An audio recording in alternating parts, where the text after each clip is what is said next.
19వ తారీఖు 5వ నెల 2026వ సంవత్సరం.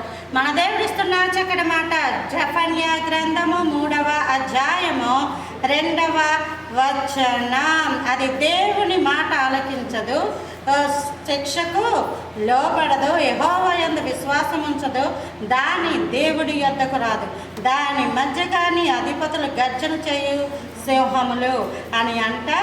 ఆ కింద రాస్తున్నాడు 5లో, అయితే న్యాయము తీర్చి యెహోవా దాని మధ్యనున్నాడు, ఆయన అక్రమము చేయువాడు కాడు. హల్లెలూయా.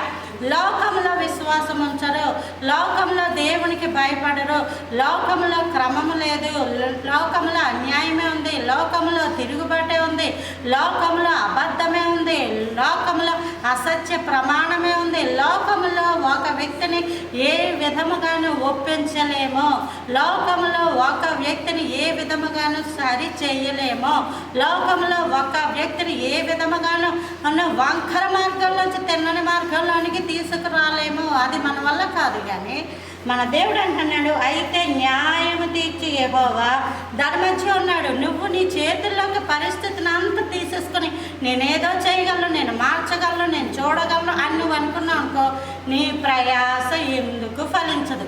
నీ వలన ఏదీ కాదు, నీ వలన ఏదన్నా అవుతుంది అనుకోవడం నీ భ్రమ మాత్రమే. దేవుడు అంటున్నాడు, ఆయన న్యాయము తీర్చు దేవుడు, ఆయన నీ మధ్య ఉన్నాడు, ఆయన అక్రమము చేయువాడు కాదు. ఆయన వచ్చాడంటే అన్ని క్రమపడిపోతాయి.